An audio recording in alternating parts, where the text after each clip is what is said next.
گناہ کے مواقع سے بچنا چاہیے۔ مختلف حضرات جو ملاقاتوں میں جو اپنے احوال بھیجتے ہیں، احوال بتاتے ہیں، فون پر کہتے ہیں، خط کے ذریعے لکھتے ہیں، یا دل میں چھپائے ہوئے ہوتے ہیں، کہہ نہیں پا رہے، کہنے کا موقع نہیں مل رہا، ان سب کو چاہیے کہ وہ اس مجلس کی گفتگو کو اپنے حال کے سلسلے میں جواب کے طور پر سنیں۔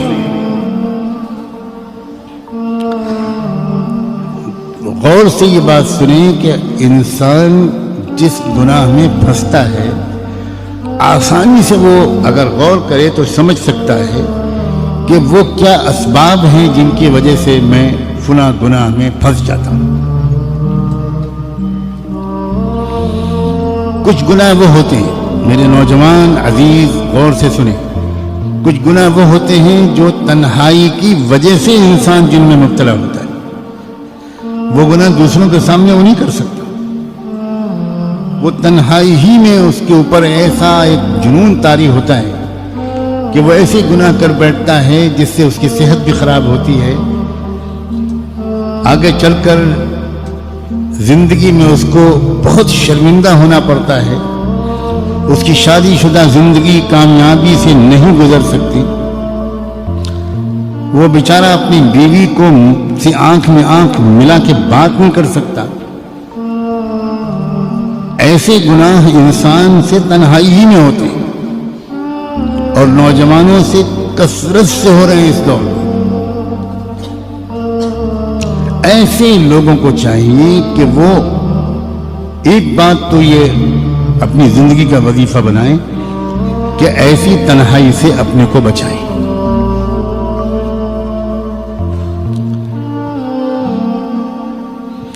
دوسرے، جس وقت ان کے دل میں اس طرح کی کسی بھی گناہ کا خیال آئے، ہمیشہ یاد رکھیں گناہ کا عمل بعد میں ہوتا ہے، گناہ کا خیال پہلے آتا ہے۔ کسی بھی عمل کا عملی طور پر کر گزرنا یہ دوسرا مرحلہ ہوتا ہے، پہلا مرحلہ ہوتا ہے خیال کا۔ اگر پہلے ہی مرحلے پر انسان روک لے، کنٹرول کر لے، چوکنا ہو جائے تو یہ خیال عمل میں تبدیل نہیں ہو سکتا۔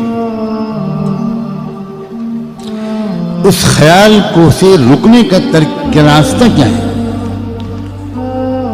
فوری طور پر اپنے ارادے کی طاقت کو استعمال کر کے دوسرا خیال دماغ میں لایا جائے، یعنی اس خیال کو بدلا جائے۔ آدمی اٹھ کے بھاگ جائے، ایک دم آدمی اٹھ کے کھڑا ہو جائے، آدمی ایک دم قرآن مجید ہاتھ میں لے لے، الماری سے کتاب ہاتھ میں لے لے، تسبیح ہاتھ میں لے لے جو سامنے ٹنگی ہے، وہ اللہ تعالیٰ کو یاد کرنے لگے، درود شریف پڑھنے لگے، استغفار پڑھنے لگے۔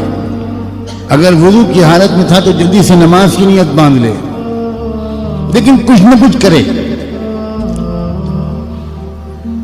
اسی خیال میں انسان ڈوبا رہے، اسی خیال میں لگا رہے، دیر تک اسی خیال کے بارے میں سوچتا رہے، اور پھر یہ تمنا کرے کہ وہ عمل مجھ سے سرزد نہ ہو، یہ انسان کی فطرت کے خلاف ہے۔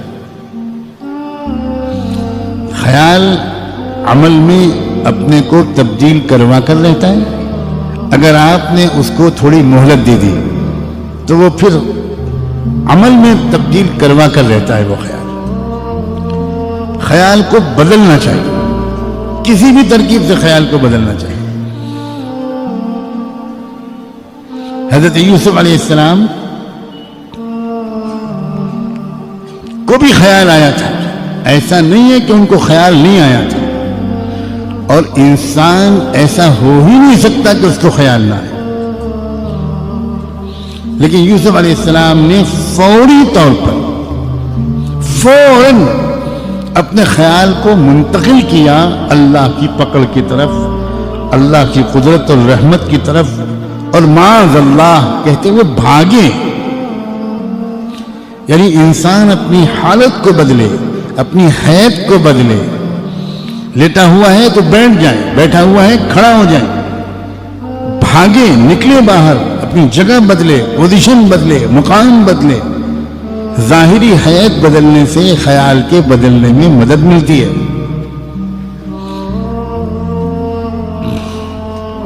کوئی یہ ساری ترکیبیں نہ کرے تو اس کا مطلب ہے کہ اس کے اندر اس گناہ سے بچنے کا جو ارادہ ہے وہی پورا پکا نہیں ہے، وہی سچا نہیں ہے. ابھی وہ اس گناہ کی نحوست کو سمجھ نہیں پایا، ابھی وہ اس گناہ کے نقصانات کو سمجھ نہیں پایا. عزیز نوجوانوں کو پوری دنیا میں اللہ یہ سمجھنے کی توفیق دے کہ زندگی کا سب سے قیمتی حصہ ہے جوانی.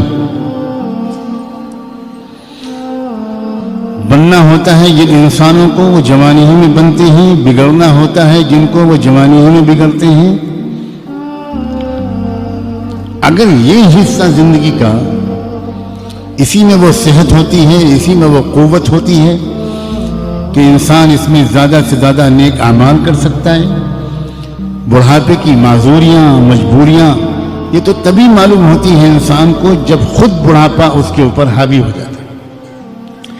اب اگر اس عمر کے اس منزل کو انسان نے گزار دیا ان گناہوں میں، تو سوائے اس کے کہ اس نے اپنے آپ کو دیمک لگوا لی اور اس نے اپنی صحت کو بھی تباہ کیا، چہرے کا نور بھی ختم ہو گیا، دماغ کی یادداشت بھی ختم ہو گئی، فیصلہ کرنے کی طاقت بھی جاتی رہی، صحیح غلط میں فرق کرنے کی استعداد بھی کمزور پڑ جاتی ہے. تو اپنے نفس کو سمجھائیں اور اس معاملے میں یعنی ترک معاصی کے معاملے میں، گناہوں کے چھوڑنے کے معاملے میں سنجیدہ بنیں. یہ جملہ حساس آدمی کے لیے بہت کافی ہے. جو انسان یہ کہتا ہے کہ مجھ سے گناہ چھوٹتے نہیں، شاید اس نے اپنے گناہوں کے چھوڑنے کا سچا ارادہ ہی نہیں کیا.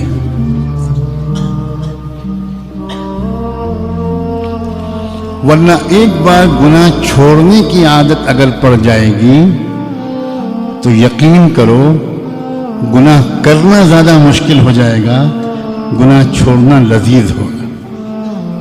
چکھ کے تو دیکھو، گناہوں کی لذت تو بہت دیکھ لی، اب تقوی کی لذت کو بھی آزما کر دیکھو. اب گناہوں سے پاک صاف زندگی کا جو سرور اور مزہ ہے اس کو بھی چکھ کر دیکھو، اس کے ذائقے کو بھی چکھ کر دیکھو. اس کے ذائقے کو چکھنے کے بعد گناہوں کے جھوٹے ذائقے کی طرف آنکھ اٹھا کر دیکھنے کا بھی دل نہیں چاہے.